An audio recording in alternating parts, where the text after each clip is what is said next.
Good evening, everyone. Hello, welcome to the Ministry of Propaganda. And tonight we are going to be talking about the Gaza, Palestine, Israel war. And of course, as everyone knows, there's only one way to start this conversation. Chris, do you condemn the October 7th attack by Hamas? Do you condemn it? Yes or no? I do not. In fact, I've just got my ordered big inflatable hand, Hamas #1. I hope they win, in fact. This seems to be the go-to answer to everybody at the moment, doesn't it? Everyone who was any flavour of Palestinian supporter in the past has now come out and said, "Oh, they've got the right to defend themselves," and then when they do, not like that. So it's a catch-22, isn't it? It's like no one has the right to tell an occupied people how they can fight back. Right. Yeah. I also, it's just, it's odd to me that this has somehow wormed its way or become the preset.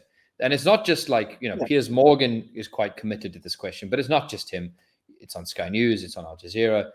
It's generally been the starting point. For some reason, that was the starting point. I don't know, just like for me, it sort of says, okay, well, this is the gate and this is the border question. You have to answer this question in order to get into this country of civilized people. You have to say that, you value civilian Jewish lives, right? You do? Okay. You do, you don't. And sort of that's as if this is the first atrocity, the first crime, as if nothing else has ever happened. History doesn't matter. October 7th is the beginning of history in this conflict. And where do you stand on this original sin? And that's, how you get into heaven. And that's it. It's the fact of painting it as the original sin, like it came out of a vacuum. The same thing they did with Russia and Ukraine, as if Eastern Europe was a happy, blissful field of sunshine and rainbows until one day Russia attacked Ukraine for absolutely no reason, with nothing. And it looks bad if you don't look at anything that happened beforehand. But unfortunately, history doesn't work like that. You have to look at Gaza.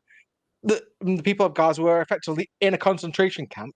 So on this fateful day in Israel, a group of people were having some sort of music festival outside of said concentration camp when the wall started to crumble.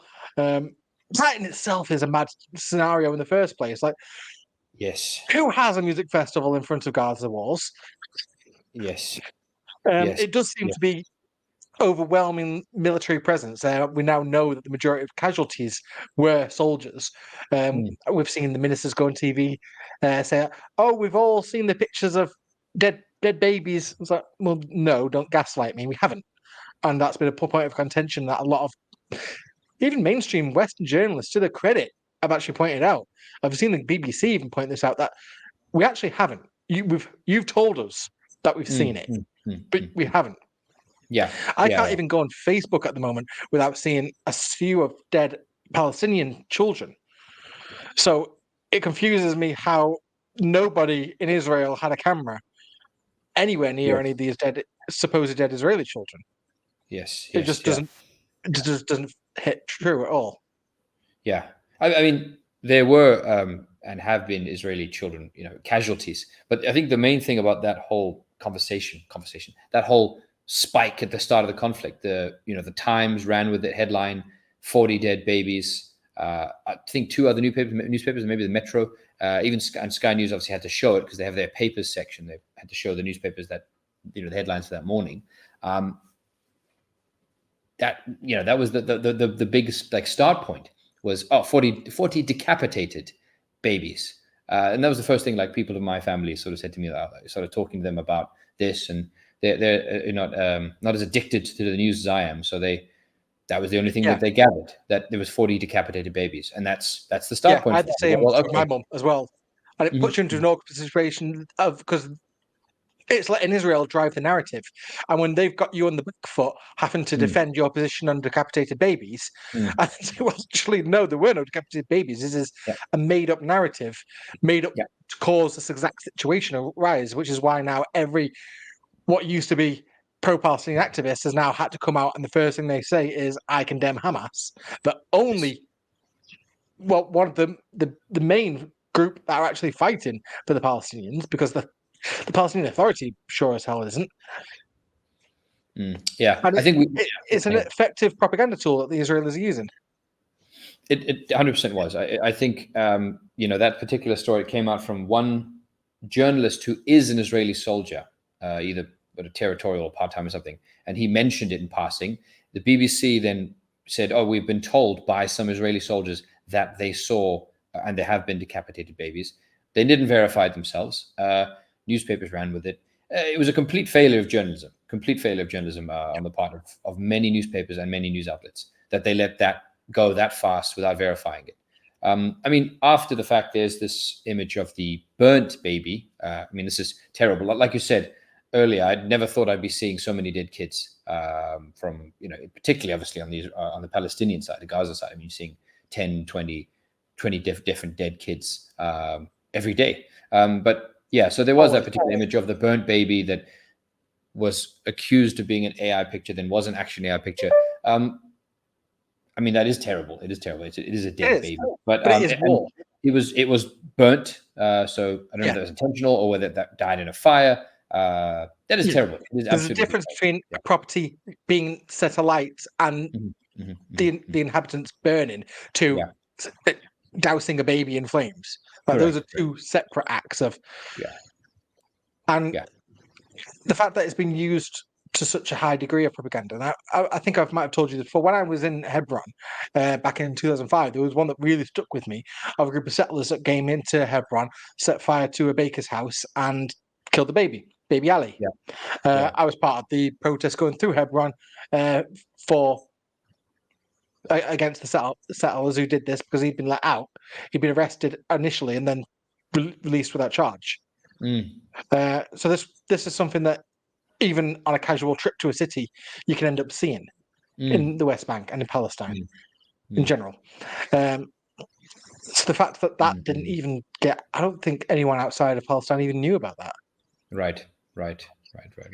Yeah, I think the Israelis knew, the Zionist state knew, that once their response started, they knew there were going to be loads and loads of civilian casualties. So I think there was very much an effort, or at least, maybe a conscious effort, to push that narrative straight away. 40 dead babies, and then that has to be dispelled. It takes 2 weeks, 3 weeks, maybe it hasn't even been dispelled. Some people probably still believe that. And then, while at the same time, it sort of eases its cover then for other atrocities. It justifies. You say, oh, we're dealing with Nazis, we're dealing with barbarians, we're dealing with uncivilized people. These are terrorists. We are justified now in anything. We have the right. Israel has the right to defend itself, which is now the excuse for anything you need. If ever you need an excuse, if you get sick for work or whatever, just say Israel has the right to defend itself. That's just what I say. It's the go-to sentence that doesn't need any elaboration on it. And you just touched upon at the point there of this new idea of calling Hamas Nazis, which is they're increasingly doing. I'm hearing they're an anti-Semitic organization, which in itself is hilarious for any Arab to be classed as anti-Semitic, because of course we all know that Semitism relates to language rather than race or religion. Arabs being a Semitic language group, so by that definition they can't be anti-Semitic. In terms of being anti-Jew, now I've got here a clip from the founder of Hamas talking about this exact point when he was asked about Hamas's position on Jews. So I just want to show this, just to sort of, because I thought it was important. This is actually the founder, so the most ideological. نكره اليهود ونقاتل اليهود لأنهم يهود. اليهود أهل دين وإحنا أهل دين. إحنا بنحب كل أهل الأديان. أخويا هذا اللي من أمي وأبويا اللي دينه مسلم، إذا أخذ بيتي وطردني منه أنا بقاتله. أنا بقاتل أخويا، بقاتل ابن عمي إذا أخذ أرضي وبيتي وطردني. فلما اليهودي ياخذ ارضي وبيتي ويطردني منها كمان انا مستعد اقاتل. انا ما بقاتل امريكا ولا بريطانيا ولا دول اخرى، انا كل الناس معهم بسلام. بحب كل الناس وبحب الخير لكل الناس، كمان بحب الخير لليهود. واليهود عاشوا معنا طول حياتهم، عمرنا ما اعتدينا عليهم وعمرنا ما اسأنا لهم يعني وصلوا الى مراتب عليا من الوزارات والحكم والاغنى. مين اللي بيعتدي عليهم؟ لكن هم لما ياخذوا ارضي وبطني وبيتي ويتشردوني منه. Right. So I thought that was interesting, just because it says what a lot of us No, and what a lot of real defenders of the Palestinian cause should already know. The Hamas were and are a national liberation organization. Their job isn't to rid Palestine of Jews, it's to rid them of Zionism. One thing that you'll always struck me, even just speaking to just the casual Palestinian working class people, is how in tune they are with the deep politics of what is going on in their land. So many of them know that this is a fight between Zionism and not Judaism. There's very little legitimate anti-Semitism on the ground level. Mm-hmm. That they know the difference. Jews have lived in that land for thousands of years. Mm-hmm. Then Muslims, Islam developed later on, but the Jews who were there were Arab. These are the same people. They didn't leave. They just changed religion. Yeah. No, I mean, and also under the Ottomans, Jews and Muslims, Christians all lived in this area for decades, centuries. Yeah. I'm sure there would have been violence and instances here and there, but there wasn't genocide and ethnic cleansing happening all the time, and Jews being kicked out all the time. They were living in Palestine under the Ottomans for many years. So it's not like it's inherent that all Palestinians want to kill all Jews all the time. That's it. That's the preset. No, I don't think that's true. And even look, within Israel itself, you have 20% of the population are Arabs. They're happy to even live, that 20% are happy to live under an Israeli flag in Israel. So there's a lot of people that are willing to make that concession as long as they can live with some form of dignity, which many of them don't actually in Israel. But you do get a few that are sort of Stockholm syndrome. As you would in any sort of situation, like you see videos online of black men in America waving the Confederate flag around. So there's always crazy people. Right. So I have every belief that there are Israeli Arabs who hate everything about Palestine, as there are Irishmen in Northern Ireland who hate everything about Ireland. Right. Crazy people are everywhere, unfortunately. Actually, just on that one there, the majority of them do not live with a high degree of dignity. Even if these Israeli Arabs in Israel give some sort of respect to the Israeli state, that state does not share that respect back to them. We've seen how arbitrary their rules can be against anybody who's seen given any support or sympathy to the Palestinian cause. Yeah, they live under apartheid. The ones within Israel, Arabs, and the ones in the occupied territories, West Bank, and of course Gaza too. I mean, Gaza is even more extreme; it's a prison. But every other Arab in this region, Palestine and Gaza, Palestine, West Bank, and Israel, live under apartheid. We did an episode on this with Sami, our comrade, and he talked about this: different roads, passes, and all sorts of other systems that are apartheid. They even have walls and things that went further than apartheid South Africa. So a more extreme version of apartheid than the historic apartheid in South Africa. But yeah, I think we should come back to the attack though, specifically. So let's walk through this, through the attack, because we've had 6 weeks now effectively of this war, and so much has happened. So I think we should talk about the propaganda that's come out and the ridiculous stuff that's been said and the lies. But let's just start with the attack itself, the day itself. And just to sort of begin, you have to sort of be somewhat in awe as to how spectacular, audacious this attack was. I mean, you had paragliders. Somehow these soldiers, Palestinian fighters, trained and got all of the equipment for paragliders, practiced flying them inside Gaza Strip, which is tiny, the most densely populated place in the world, and it's under constant watch by the Israelis. Trained and did drills on blowing up walls and whatever, and then launched this attack with rockets firing off and the Iron Dome being suppressed. They blow up this $1 billion fence in like 15 different places. They blew up tanks with drones, knocked out the tanks, captured some of the crew, and then blew up these sentry towers. You got these automated sentry towers. it was like, the Warsaw Ghetto Uprising, or like Prison Break, but to a huge scale. I mean, it was impressive, militarily speaking. The initial military operation, you can't not sort of be impressed by what they managed to do. Doing all of that while living in a giant prison under the watch of your occupier, with your calorie, you're on a calorie deficiency that the Israelis tell, so they only allow the exact number of calories for the population inside Gaza. They literally have a calculator for that. It's been reported. But yeah, what an attack! I mean, I know it's amazing considering that. Yeah, when you sort of compare, I suppose the nearest that you could even imagine is the Houthis in Yemen. When you think of their arsenal, because they've got a seaport which is open to them, they get weapons from Iran, from North Korea.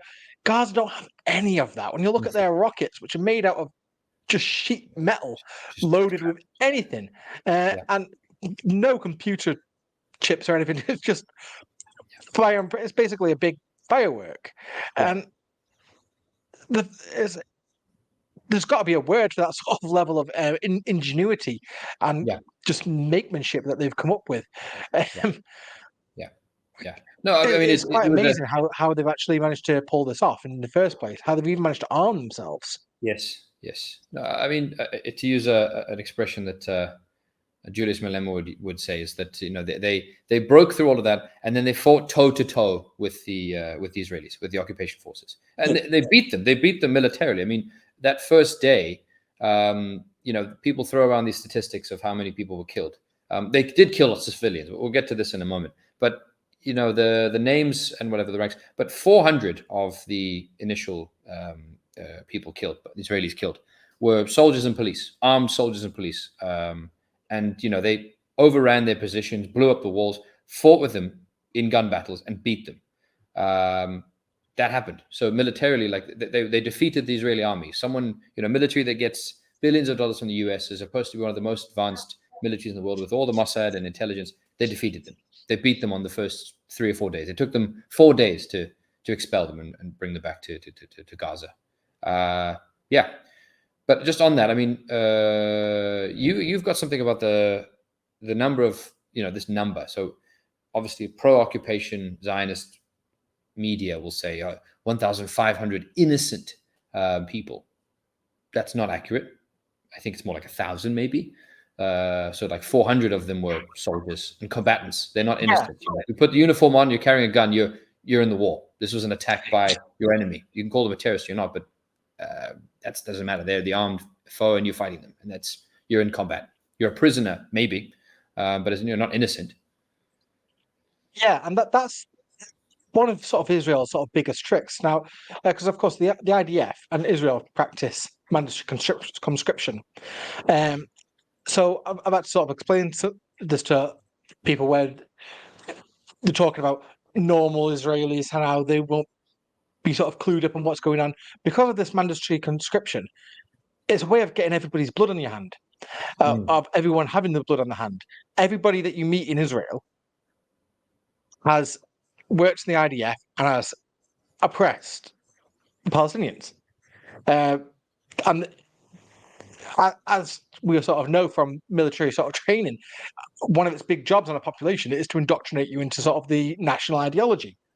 It's in the British Army, it's in every army. Every army does this. You come out of it with the official way of thinking. And that's sort of what's happened here. So obviously the fact that we now know that the majority of these casualties were military, but obviously the civilian ones too almost had this same mentality. They're all combatant against the Palestinians, and that there's no such thing as a left in the Israeli Knesset. The liberals and even the socialists are what everyone else would consider right-wing Zionists. Yeah, actually, I'd like to add something to that. Yeah, in apartheid South Africa, the farmers on the northern borders were considered a part of the defense of the state of white South Africa. So they would often arm them, train them, coordinate with them. As the actual security forces would coordinate with farmers and use them. They were effectively a militia, and did engage with Umkhonto we Sizwe, with the ANC, with the freedom fighters. In that case, not terrorists. The ANC are not terrorists; they're freedom fighters, of course. Only Hamas is a terrorist.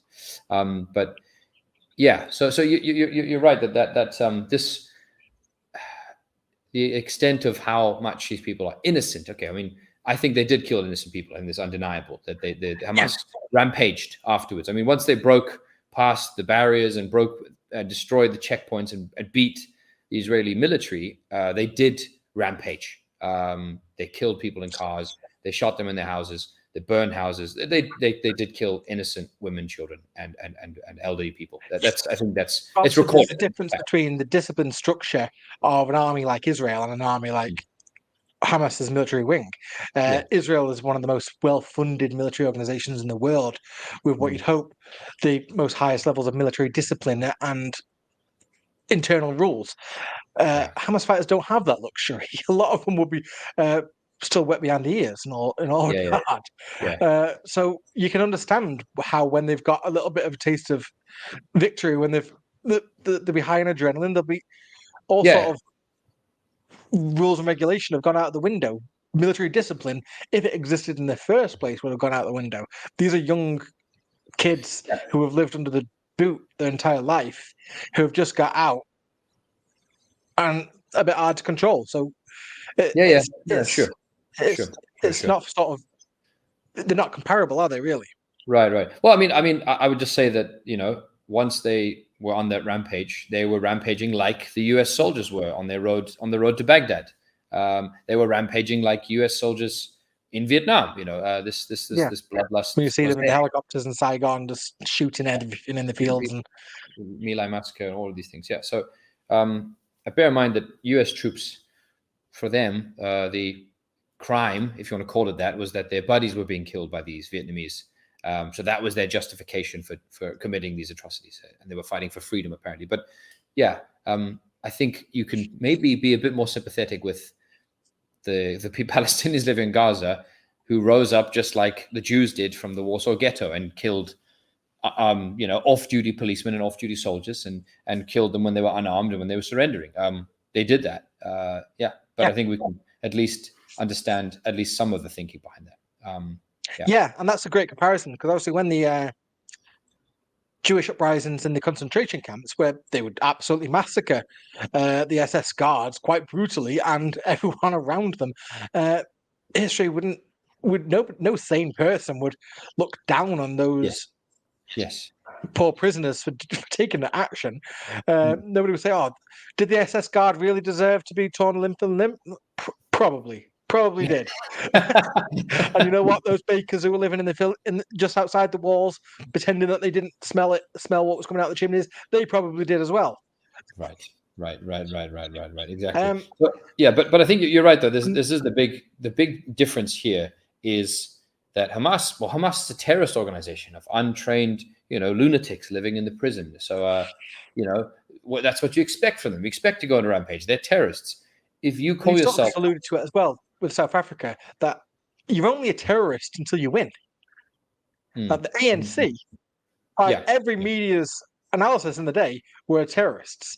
David Cameron, I think, back in his Tory youth, wrote an article calling for the terrorist leader Nelson Mandela to be hung. And obviously the white South African government worked closely with the Israeli government. They were allies, and vice versa. The post-apartheid government of Nelson Mandela was close allies with the Palestinians. In fact, Nelson Mandela famously said, "Our freedom is not complete without the freedom of the Palestinians." He did. Yeah. No, and just to clarify, the ANC did conduct bombings, car bombings, parcel bombings, shootings, and killed civilians. Actually, they've looked at the numbers now after years later with the Truth and Commission, TRC commission, whatever. Mostly civilians were killed actually when they made attacks. They might have been trying to attack a military target or whatever, but it was mostly civilians. And sometimes they were quite indiscriminate. they were terrorists. So there you go. That's how helpful of an analysis that is. It's sort of the ends do justify the means in most cases. There are always sort of excesses in war. If you don't want terrorism, the best thing to do is to avoid the situations that cause it. Yeah. I think for me though, the big thing here is that Israel advertises itself as being a Western-styled democracy, as a civilized people, subjecting themselves to those standards and calling themselves a nation of those standards. So if they are, then their soldiers should follow the rules of war, follow the Geneva Convention. They should, reply with proportionality, attack with proportionality. They don't. I mean, you gave an anecdote earlier about giving your experience and meeting people in Hebron and in Palestine. I mean, when I was in Afghanistan, there was an ambush. There was two guys on a motorbike with a PKM machine gun. They opened fire on one of our patrols, and obviously we had drones and all sorts of tech watching this. So we caught them on the feeds, watched them fire. Then they drove off. We had to apply for strike to strike them, and you have to send up a request to. It's a bit rusty on the memory now, but basically there's a particular code, and it gets sent up the chain of command to, I believe, the Minister of Defense. Then had to see there was a confirmation of the footage. Had the footage not broken, so the moment we lost feed, for example, we couldn't have the strike. So the feed had to be continuous. So these guys drove. If they went into a building, that was it. The strike wouldn't happen. So they drove and drove and drove. They had their motorbike actually, what's it called? Couldn't start. It cut out for a second. And by the time they had cut out and this moment arrived, when they were trying to get their motorbike started, we'd received approval from basically the head of the government. I'm not sure if it was the Prime Minister, but probably the Minister of Defense. Okay, your strike is clear. As soon as there are no civilians, strike. And these guys broke down in the middle of the field. We hit them and we killed them. Israel, there's no way Israel is applying that kind of standard here. I mean, they are hitting buildings. And actually, in fairness, it's impossible. I mean, I know that, actually quite interesting this week, there was a story coming out that a special forces general had hid a dossier of the SAS committing atrocities in Afghanistan. So I don't want to vindicate the British Army and say that they've never done any of this kind of stuff. I think they definitely have, particularly the special forces. But at least there was some level of this application of the rules of war being applied at some level. And yeah, we would never, this kind of thing, it would never happen in Gaza. You would never get the approval to blow up and do the strikes that they do in Gaza, because it's impossible. It is impossible to hit any of those buildings and not knowing how many civilians you're going to kill, because you have no idea who's in what, and it's the most densely packed place in the world. So there's no way that I don't think that you can say that you have a justified war striking as you do. There's no way. It's impossible. And I think it's quite telling now that Israel's response has been so extreme that their long-time loyalist allies are publicly struggling to defend them. The fact that Macron last week came out and said Israel needs to stop killing babies. It's like that sentence. I can't even imagine any other Western leader dare saying that about the Israeli army. That's a very loaded accusation for Western. France are the ones who gave Israel their nuclear weapons. These are one of the core allies of Israel. And the fact that they've said that, you've got America that's very much starting to buckle because public support isn't on Israel's side. And we've now seen what I think is a very, very dirty game that's just come out today. I've just realised this. So Israel have been bombing this hospital, and their defence has always been there's Hamas tunnels underneath it, there's a Hamas HQ underneath it, and now they've got into the hospital and they've shown very iffy evidence of the hospitals being used, but they said, there's proof of tunnels underneath it. So these tunnels apparently are going to justify Israel bombing the hospital. So that in itself was dubious. But then we found this that came out on CNN. So can you just pull this clip up, please, Rich? There we go. 1 second. So this clip is of the previous Israeli prime minister speaking to CNN. Okay, can you see And that? he just sort of drops in a little, he just drops a little truth bomb in there and then just brushes it off like we all should have known the whole time anyway. So just press. Can I just start by asking you to what is your view of whether your government, your military, has done a good enough job of proving their claim that there was a major command center and bunker under Al-Shifa? It's already known for many years that they have in the bunkers that originally was built by Israeli constructors underneath Shifa, were used as a command post of the Hamas and a kind of a junction of several tunnels, part of the system. I don't know to say to what extent it is a major. It's probably not the only kind of command post. Several others are under other hospitals or in other sensitive places, but it's for sure had been used by Hamas even during this conflict. Well, when you say it was built by Israeli engineers, did you misspeak? No, decades ago we were running the place. So we held them. It was many decades ago, probably 4 decades ago, that we helped them to build these bunkers in order to enable more space for the operation of the hospital within the very limited size of this compound. Okay, all right. Well, that's sort of thrown me a little bit. Okay, I think that's good. Yeah, that's thrown me as well. Right. What an answer. What an absolute bullshit answer. So he's saying the reason we bomb the hospital is because we know there's a tunnel under there because we put the tunnel there. He's saying that we put it there for what? More corridor space to better run the hospital? If you've seen the footage that's now come out of the Israelis have put a camera on a dog and ran it down there, these are combat corridors. These are, you couldn't run a gurney down these corridors. This is a joke answer that he was just given. Obviously, he said a couple of decades, and he said 4 decades ago. So we're going to put that just after the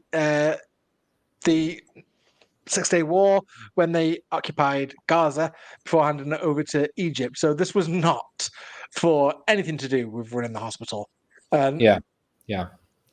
So these apparently Hamas are using Israeli-built tunnels. Yes, and that's why they know that they can bomb a hospital.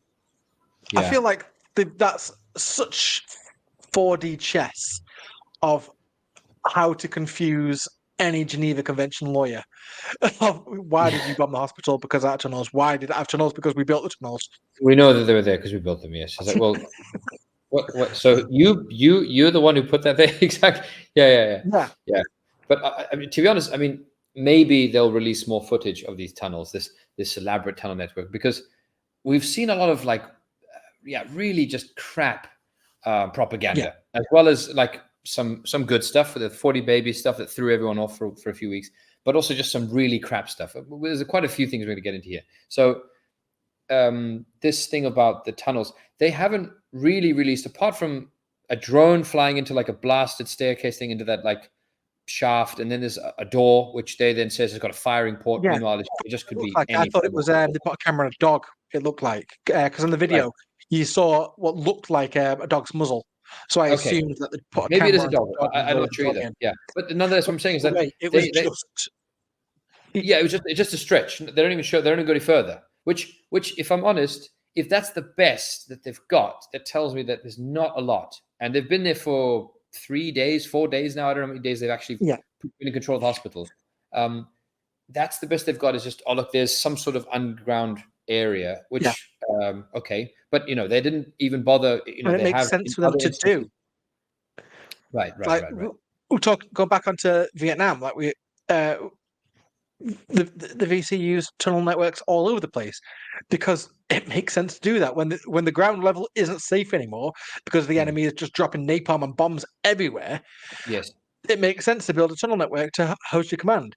And unlike Vietnam itself is quite a a slim country, isn't it? It's long, but it's slim.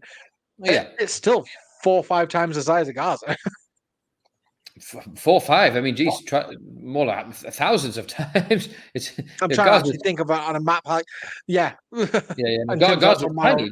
Gaza's 23 kilometers. You know, or something like that. Yeah, 6 miles, yeah. whatever it is. Yeah. It's tiny, absolutely tiny. Yeah. Yeah. So no, it makes sense to go underground, of course. Yeah, but what I'm getting is that they haven't shown like this compelling. They showed these graphics of guys walking around in meeting rooms and all sorts of things and. Just nothing. And also, I mean, you've got something now where they showed footage of them coming into the hospital and some of the weapons that they found or whatever. If you want to grab that one up, because this one was actually the BBC. Even the BBC was like, okay, this is a bit problematic, to say the least. Yeah. So for the BBC to pull this up, this is quite telling, just sort of how thin it's getting now. How when your supposed allies can't trust a word you're saying because you've said it so many times before. Yes. Okay, I'll grab that up for us.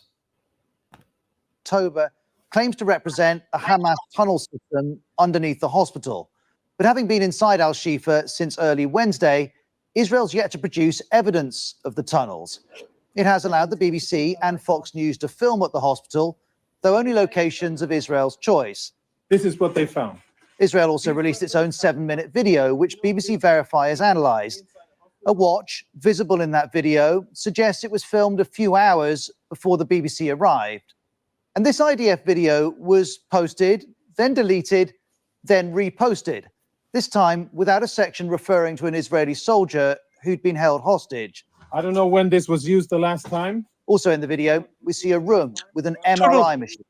And if you zoom in and we get some light over here, what you'll be able to see is military equipment. The BBC was shown the same room. And what we see in the two videos doesn't precisely match. For example, there's one gun in the IDF video, 2 by the time of the BBC footage. Israel has told BBC Verify this is because more weaponry and terrorist assets were discovered throughout the day. And as always, an AK-47. Israel also says its video is a single shot with no edits. But this appears to be an edit. We don't know the reasons for that edit, nor how significant it is. The IDF, though, says suggestions it's manipulating the media are incorrect. Incorrect. The IDF video also... go ahead. Yeah, so I think it's pretty obvious that that is completely staged. For one, the gun was loaded. They unloaded it for some reason. They took the magazine out and stuck it with another gun with that magazine in. So let's hazard a guess that they're not the same guns. If you're trying to show a scene to prove that an event happened, then you don't disturb it before the journalists get you. Because now what you've got is you're showing the journalists a staged scene. We know it's a staged scene because we saw it a few hours beforehand. So it doesn't make any sense. It's not as if it's a particularly noteworthy gun. An AK-47 you can get anywhere. I'm sure there are thousands of AK-47s in every gun shop in Israel. So I doubt. Yes. It's not as if this is unique to Gaza. Yeah. I mean, this is the crap side of the propaganda. This is the shoddy. Like go back and do your homework. This is embarrassing. Like you failed at propaganda school. Yeah, I mean, so going back to we mentioned earlier about this British general who hid atrocities committed by the SAS. One of the atrocities was what they would kill men who had been detained, unarmed Afghan men, and just shoot them, usually fighting age, above 15. Okay. And all they needed to do was just put what's called a drop weapon. So you just put an AK-47 next to the dead body, take a picture, send it to command and say, we killed 16 fighters. They didn't check the serial numbers. They would carry these weapons. They're called drop weapons. That's the term for them. So this is what we're seeing right here. This is just them most likely carrying around a bunch of AK-47s that they probably, And the Israelis are known to do this as well. Going back on, whilst I was in the West Bank, I remember in Ramallah, whilst I was actually in Ramallah, there was a woman who was killed shopping for a wedding dress, and the Israelis shot her, and then they planted a knife on her. And I was like, that story doesn't even make sense. Why would, like, if you're going to stab an Israeli soldier, fair enough. Why would you do that on the day you're planning to buy a wedding dress? Shopping's a pretty good excuse for wanting to come home that day. Yeah. This stuff is, so we're just seeing cheap, lazy tactics here. I mean, with all of these things as well, these stage videos, they get the carpet out and they lay out the weapons, 4 AKs and here's 6 magazines and there's a radio and there's a body armor vest, and you go, oh, but why is it laid out like that? You should leave it as you find it. Like you said, it should be treated like a crime scene. You should put tape around it, film it as you arrive. I mean, if the Israelis really wanted to build trust, they would, put it, you've got all these webcams and stuff, not webcams, like GoPros and stuff, put your GoPros on, you film the first entrance into that hospital and prove it. And then just go room by room and say, this is the original footage, and then just seal off everything once you've checked and there's no one there or whatever. But that would vindicate them. They go, look, this is how we found it. This is the original footage. But no, like they've made a really shoddy mess of this. Like, this is clearly not a good look. The other thing is there's been reports that there was shooting in hospital, but any other army, like I've seen footage from the British, I've seen footage from the Americans in combat situations. No one's shy about filming a dead enemy combatant. It's like there's not even of that. Like, why is Israel not even producing video footage of there's a dead Hamas fighter with a gun by him in the hospital? Exactly. So if you can't even show who you've shot at, that makes me very suspicious about who you've been shooting. Yeah. And the other thing also with these like scenes is, so you put 3 AK-47s. There's never usually any ammunition. They'll have magazines. A magazine doesn't necessarily have any bullets in it, so you'll never see ammo belts. You'll never see boxes of ammo. So apparently Hamas's tactics and strategy is to collect 3 or 4 guns, no ammo, and that's how they fight. But also, at what point do you say, what's that? Scavenger class. Yeah, right, exactly. Just collecting everything in the field. But at what point, though, do you go, okay, well, we found 3 AKs, a laptop, a radio, and some body armor. Is this now a Hamas command site? Does that then give us the ability to blow up buildings around it or strike the building itself? Yeah. No, it doesn't. That's the answer. It doesn't. Which piece of equipment makes it a command center? Is it the ammunition? Is it the laptop? I've got a computer, I've got a mic, I've got my camera on me and my computer, and I've just said that I hope Hamas win. Is this a command center now? You are now a Hamas terrorist command cell. Yeah, that's what I meant. You are, and the whole neighborhood is a valid target now. Everyone, yeah, and your dog. Everyone. Yeah, yeah. So this is where get into the war crime stuff. Proportionality. What's an actual target? What can you strike? This is. If you find 1 AK, does that mean you can blow it up now? No, it doesn't. That's not going to hold when the ICC eventually gets to it. We had another thing you wanted to share. So another botched propaganda moment. Have you got another one there? Yes, I do. Yes. Let's pull this one up.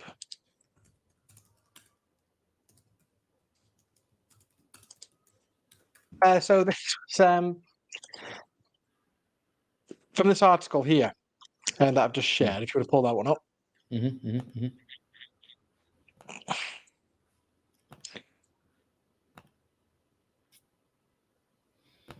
Why? So we've all seen.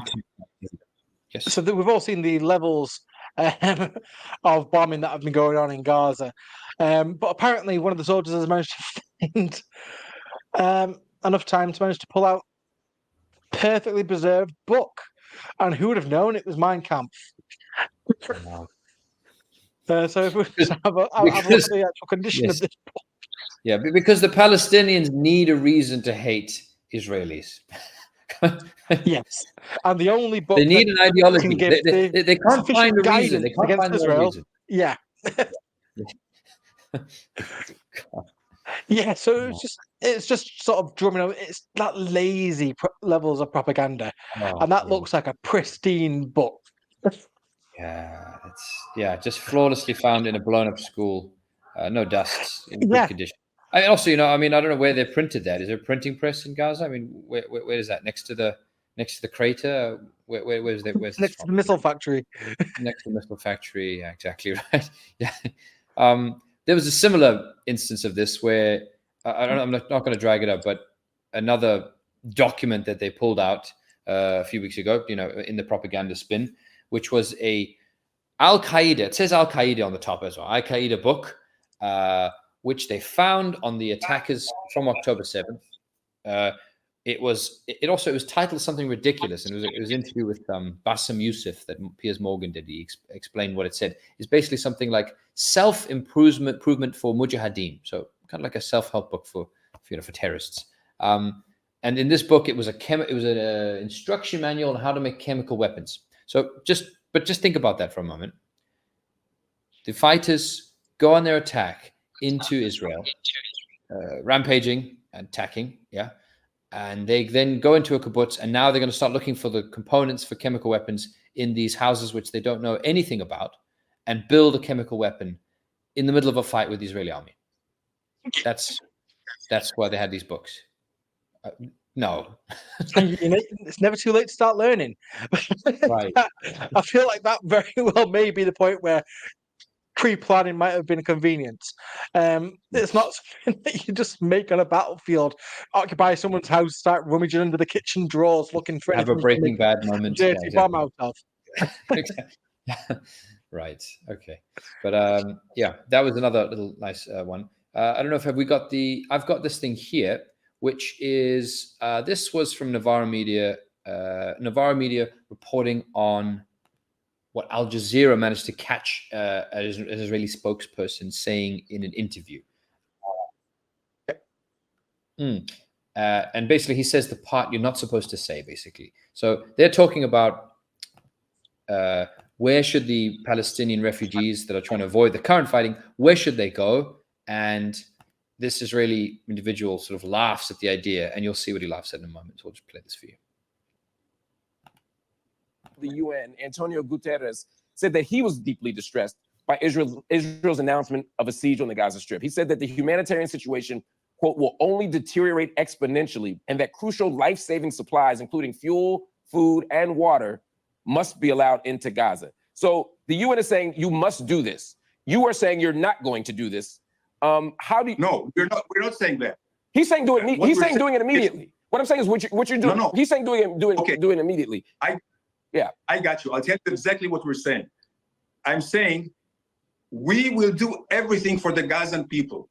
Once and now we demand immediate surrender, unconditional surrender of Hamas. If Hamas people come out with their hands up and clear their weapons, believe me, everything will be restored to Gaza. It is Hamas in Hamas hands. Now I understand. Thank you for clarifying that, sir. I think we're actually on the same page here. You're saying that once Hamas leaves, you'll grant the Gazan people food, shelter, fuel, electricity, hospitals, schooling. And if they don't, and if Hamas doesn't leave, then they'll continue to starve and die in hospitals. You are defining for the international community right now collective punishment. You're saying until Hamas acts differently, the 2 million people in Gaza are going to be treated this way. And once Hamas acts differently, these 2 million people in Gaza will be treated better. That is exactly what collective punishment is. You're holding them accountable for the actions of others. That is the definition, the textbook definition of collective punishment, sir. Now, you may accept that that's what you want to do, but this is absolutely a contravention of international law. Such a good. So, I mean, that part is the first part, which we haven't really touched on ourselves here. The idea of this being a war crime. That is a war crime. Many different levels. It's a war crime. Water, food. I think that was Al Jazeera, wasn't it? Which again, with Al Jazeera being Qatari news source, they are one of the only sort of mainstream. I think they can class as mainstream at this point. News agencies that will hold the Israelis' feet to the fire, sort of consecutively. But of course, they've had journalists who have been killed by the Israelis, and the Israelis just deny it. Last we were going to look into how that bullet got into her head. So, well, you did it. We saw you do it. You do it all the time. This is not something that is a freak occurrence. Just show the next clip. I just want to just comment on one of his points there, because it's a point that they always make, that the reason there's violence in the West Bank, in Gaza, is because Hamas are there, and once Hamas aren't there, then the violence will stop. So, if we want to imagine a place, what that might be like, we can, and it is called the West Bank because there is no Hamas in the West Bank, but yet it is still an open fire zone. There's nobody in the West Bank. There's so many political factions in the West Bank who just sit on their hands for all intents and purposes. They'll have their protests, but they still are subservient to the Palestinian Authority, who do nothing but give lip service to the cause. An organization that is led by the second right-hand man of Yasser Arafat, who learned under him, Abbas, and as soon as he took over the presidency for himself, has done nothing but make himself fat and rich while his people suffer. Yeah. I mean, I can't really comment add to that one. I think you said it well. Let me jump to the part that we this same interview. This is the next part of it, when the individual is asked, "What about migration and where they can go to get away from the fighting?" And this is what he said. How Ayalon responded. No, if we pushed them into the wall, we're not pushing them to the wall. We want to open a humanitarian corridor so they can leave. But if Hamas, so that who can leave? Citizens? You're saying civilians can leave, but only through the Rafah border, correct? At this point, yes. So they can't come. Where else? Your country. They can come into Israel. I'm telling you one more thing I want to say. I want you to address that point. Don't just smile, sir. Respectfully, you're saying you're making a corridor. They can go to Egypt. You're bombing them. You say you want to save them, but they can't come in. First of all, I'm not smiling. I'm crying in my heart. I think it's enough. I think you saw the reaction from the interviewer, because it's a glaring. Absolute face of evil, to be honest. The fact that what they're doing is, if they don't like living under Israeli bombs, then they can leave to Egypt or Syria. Well, we might still bomb you in Syria. Where we're safe at this point. So just because I just accidentally mentioned Syria, who to this day Israel still occupy a section of the Golan Heights. Israel have also been firing bombs into Lebanon, and it was actually shown this morning that they've actually killed 4 journalists in Lebanon with their strikes, and it's just brushed off. Of course, they're saying, "Oh, we're doing it in response to Lebanese attacks on us in support of Hamas," but they bomb Syria routinely, who aren't firing rockets into Israel. And it does seem that even though a lot of the leadership of a lot of Arab countries, but bar Syria, are subservient to the Israeli cause, even though their leaders give all the lip service in the world to the Palestinian people, and they'll never do anything to upset the Israelis. Some are now starting to break ranks, such as the Houthis, who have recently declared war on Israel. I think it was yesterday, was it, where they've actually now seized an Israeli cargo ship coming through the Suez Canal. If you watch the footage of it, absolutely beautiful execution. Nobody was killed. Cargo ship captured. Everything's going to go to the people who need it. And it just puts more and more pressure on Israel. Because if you want to harm a country like Israel, hitting them in the wallets is something that is always going to work. So I think more sort of raids in the Suez is exactly what's needed. Yeah, I saw that footage as well. It's, I mean, the Houthis are quite something. They pulled off that raid. They had cameras. They landed a helicopter. It was a special forces raid. And this is a group of people flags on the bandanas.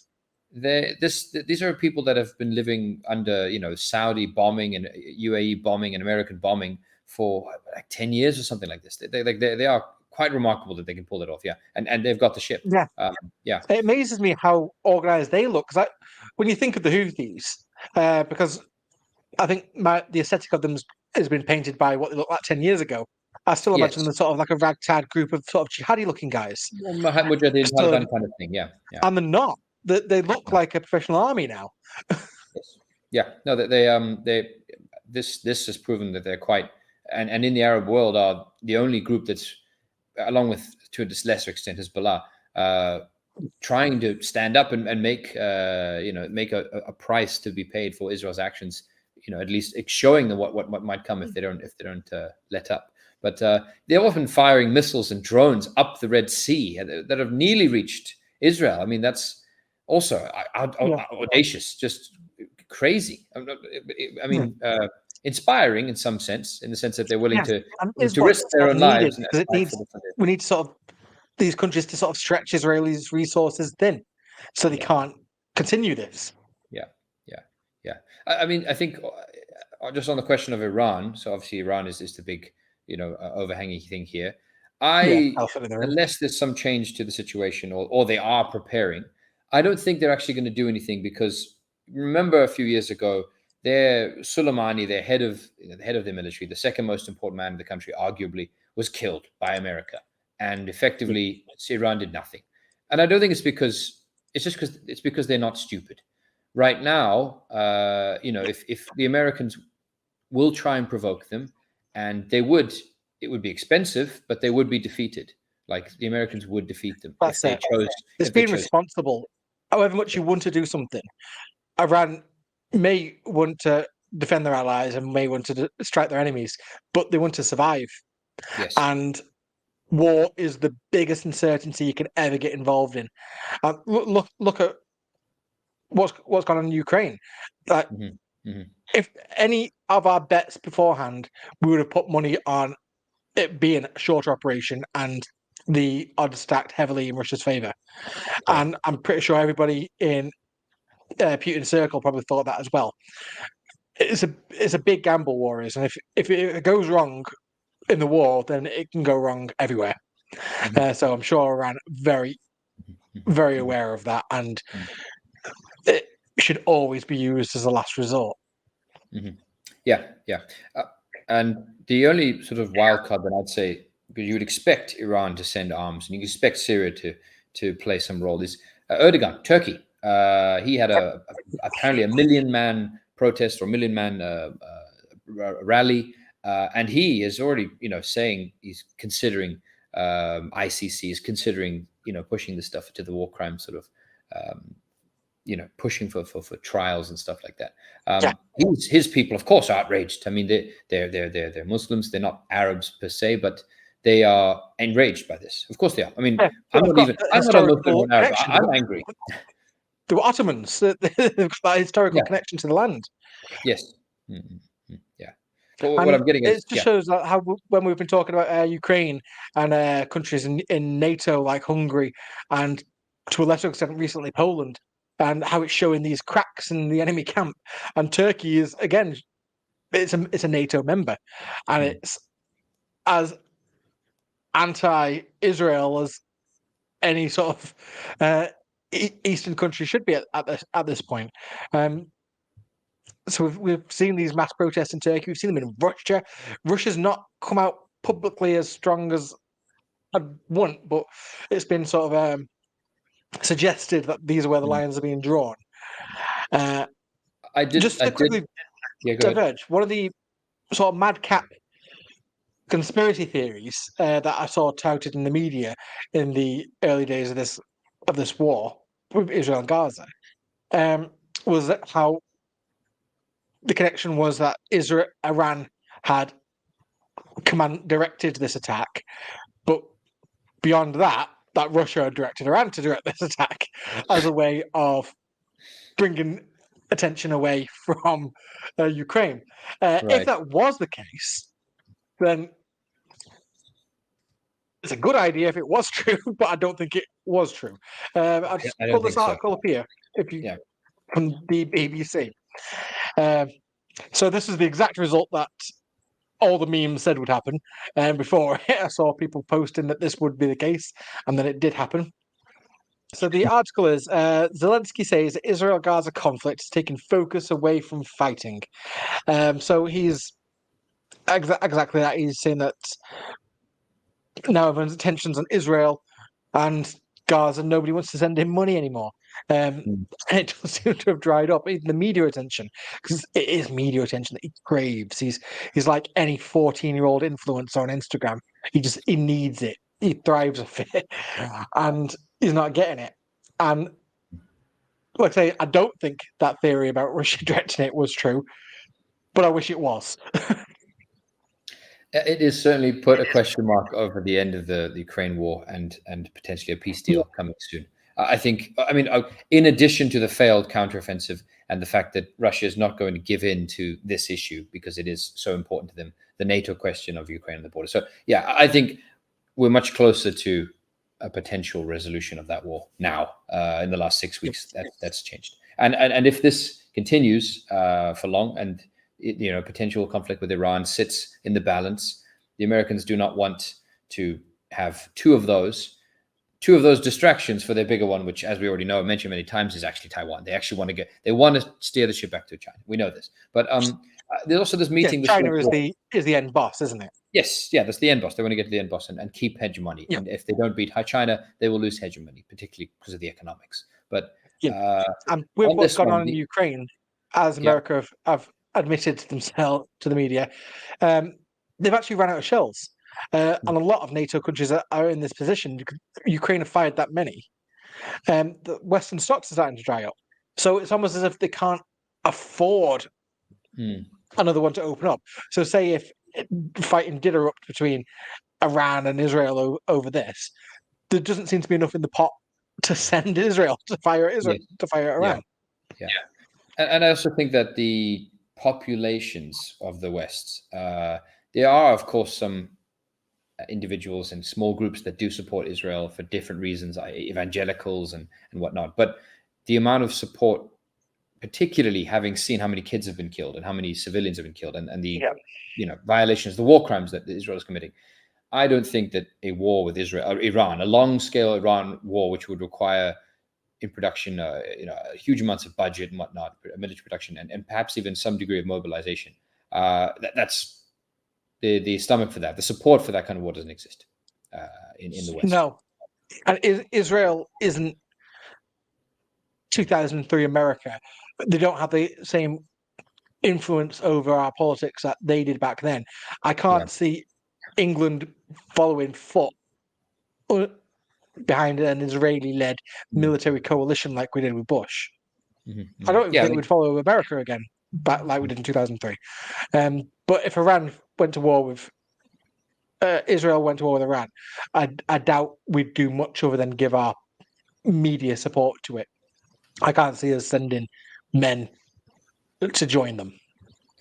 The other element then is this: what is this doing with what effect will this have on the global leadership structure, the structure of the international system? So you've already had Bolivia, Colombia, and South Africa voted, I think, yesterday to expel the Israeli embassy, Israeli ambassador from their countries.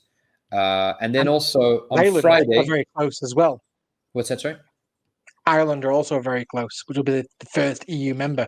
Right. And then you've got 5 countries, including South Africa, who recommended the ICC to begin investigating on Friday. So that's beginning. I mean, it's been glaring in the face. These are open war crimes, cutting off the water and so on, open war crimes, indisputable. And then you have this meeting that's taking place, I don't know if it's finished yet, but between Wang Yi, so the leader of China, the foreign minister of China, and a number, I think it's the Islamic Council, I'm not sure.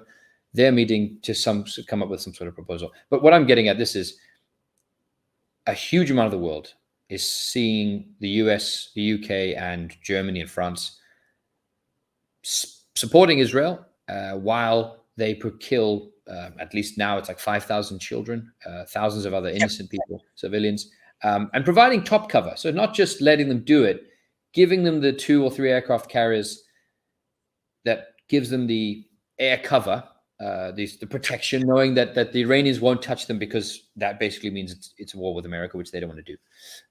So it's almost a flip on the head of the 2011 situation, where in 2011, the West said, we must have a no-fly zone over Libya to stop the slaughter of civilians. This is the reverse, where aircraft carriers have been sent in to make a kill zone, to ensure a kill zone, to make a the Israelis would normally call human shields. Human shields. Yeah. When they accuse Gaza of, if a Hamas fighter is anywhere near a civilian, you're using a human shield. This is Israelis literally doing that by inviting everyone's planes to come fly over their airspace so nobody can shoot at them. That's a human shield. Yeah, it is. Well, I mean, military shield, but yeah, true. They're using Western sailors and Navy, staff sailors to protect themselves. Yeah. So we're protecting this. So the West is protecting the utter slaughter of thousands of children. That's what's happening right now. But the world is seeing that, and I think this could be quite a turning point in terms of the prestige of the West, quote unquote. Yeah. Anyway, any final thoughts? So the only last thought I wanted to point out was a bit of, I thought I had the other day about the sort of American psyche contradiction regarding the situation. So obviously the Irish people have always give support to the Palestinian people because they see their own struggle in the struggle of the Palestinian, a struggle for national independence and a struggle against colonialism. And then by proxy, the Americans see the same relationship between themselves and the Irish as two people who have fought against British colonialism and overthrown the shackles of British imperialism. But then the Americans can't see that same relationship in themselves and the Palestinians. And they should. They should see that. But for some reason, when it comes to the Israelis, they can't see them as the colonial power they are. And I always thought that was an interesting sort of thought. I think it is an interesting thought. Yeah, it's a good point. Why is this not a liberation struggle for independence? Why are the Palestinians not fighting for their independence? Where is where's George Washington here? Yeah. But yeah, it's a good closing thought. So I think we'll be back soon. Hopefully we'll get back to being more regular. But thank you for watching, and we'll see you next time. See you next time.